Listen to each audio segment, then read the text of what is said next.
خدا کے واسطے، اللہ واسطے اپنے مستقبل کو سوچئے اور یہ 3-4-5 امیدواروں کے کھڑا ہونے کے رواج کو اب اس الیکشن میں اجازت مت دیجیے۔ تمام مظلوم طبقات کو متحد ہو کر اپنی سیاسی طاقت بنانا چاہیے، اور نوجوانوں کا جوش سمجھ میں آنے والا ہے کیونکہ وہ فرسٹریٹڈ ہو گئے ہیں وہ سو کالڈ سیکولر پارٹیز کا جو پرفارمنس ہے ان سے۔ اویسی صاحب ابھی اس پوزیشن میں تو نہیں ہیں کہ حکومت بنا لیں، تو وہ فائدہ زیادہ پہنچے گا یا نقصان زیادہ پہنچے گا؟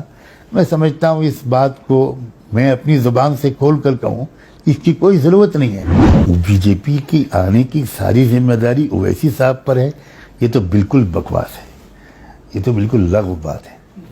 اس کے پیچھے آر ایس ایس کی 100 سال کی محنت ہے، اور اس کے پیچھے سو کالڈ سیکولر پارٹیز کا جو رویہ رہا ہے وہ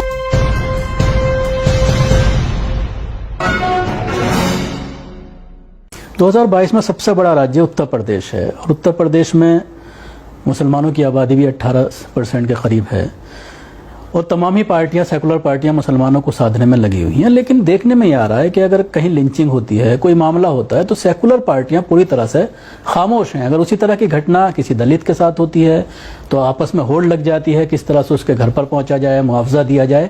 لیکن مسلمانوں کے معاملے میں چاہے پولیس کے ذریعے انکاؤنٹر کی بات ہو، ابھی کئی معاملے سامنے آئے حالیہ دنوں میں، تو ایسے میں کیا کہنا چاہیں گے؟ کس طرح سے سب سے بڑی طاقت مسلمانوں کے پاس ووٹ کی ہے، اور جب الیکشن آتا ہے تو جہاں مسلم پاپولیٹڈ علاقے ہیں وہاں پر 4-5 مسلمان کھڑے ہو جاتے ہیں، اور اس کے بعد بی جے پی جیت جاتی ہے۔ سب سے پہلے تو میں مسلم کمیونٹی سے یہ اپیل کروں گا، خدا کے واسطے، اللہ کے واسطے اپنے مستقبل کو سوچئے، اور یہ 3-4-5 امیدواروں کے کھڑا ہونے کے رواج کو اب اس الیکشن میں اجازت مت دیجیے۔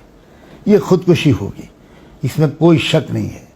اگر یہ ووٹ بٹا جو کہ اینٹی فیشزم ووٹ ہے، میں صرف مسلم ووٹ نہیں کہتا، جو فاشسٹ طاقتوں کے خلاف جو ملک کا ووٹ ہے، مزدوروں کا بھی ووٹ، کسانوں کا بھی ووٹ ہے، او بی سی کا بھی ووٹ ہے، ایس سی ایس ٹی کا بھی ووٹ ہے، مسلمز کا بھی ووٹ ہے، کرسچنز کا بھی ہے، سکھوں کا بھی ہے، بدھسٹوں کا بھی ہے، یہ ایک میجورٹی ہے۔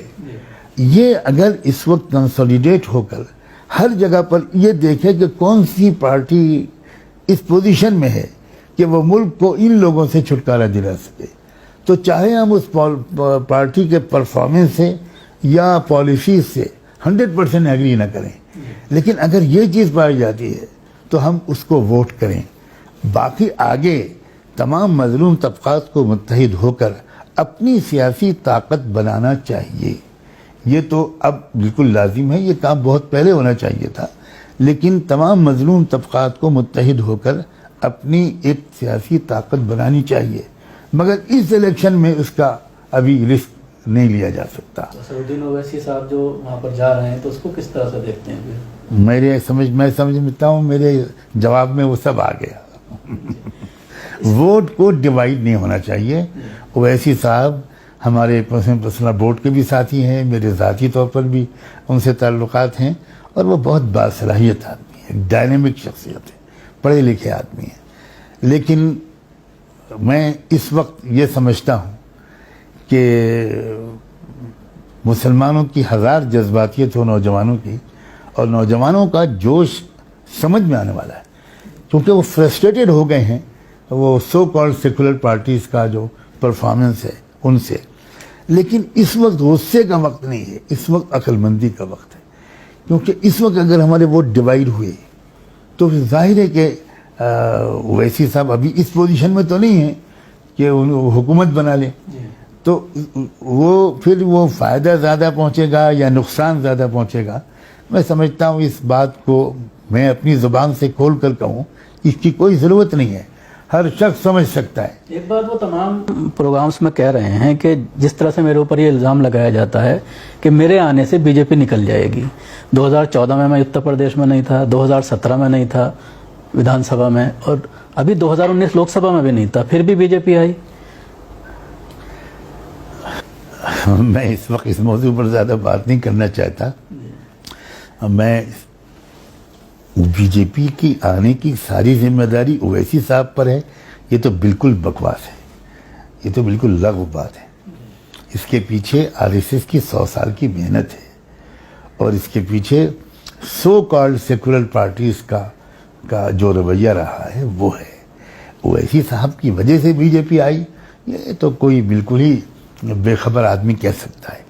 اتنا میں ضرور کہہ سکتا ہوں کہ اس الیکشن میں, آنے والے UP کے الیکشن میں بہت ہی سوچ سمجھ کر ووٹ ڈالنا پڑے گا کہ ہم کو دل کی بھڑاس نکالنی ہے یا ایک بڑے خطرے کو فی الحال ٹالنا ہے. اچھا, ٹل جانے کے بعد سو نہیں جانا.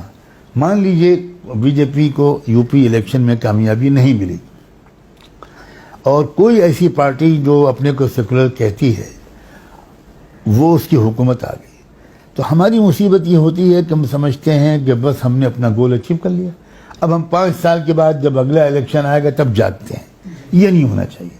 ہم کو رزلٹ آنے کے شام ہی سے ہم کو اگلی اسٹریٹجی بنانی چاہیے اگلے الیکشن تک کی.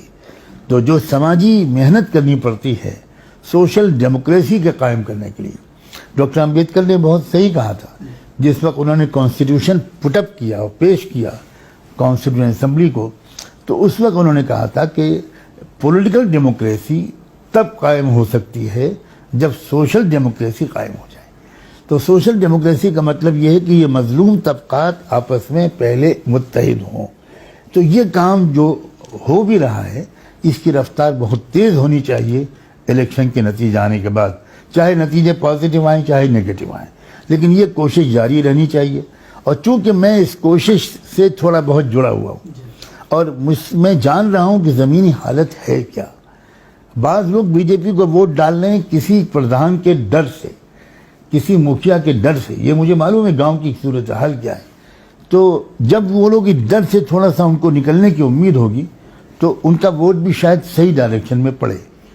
تو اس کے لیے کس طرح سے گراؤنڈ پر کام ہونا چاہیے؟ کیا علماء اکرام کو بھی لوکل علاقے میں اس طرح کی کچھ مہم چلانی چاہیے کہ کس طرح سے آپ کو ووٹ؟ دیکھیے, جو لوگ اوپینین میکرز ہیں, جو پبلک کی رائے بنا سکتے ہیں, چاہے 100 آدمیوں کی, چاہے 200 آدمیوں کی, چاہے جمعے کی نمازیوں کی, ان علماء کو بہت محتاط زبان میں وہ یقیناً لوگوں کو رہنمائی دینی چاہیے.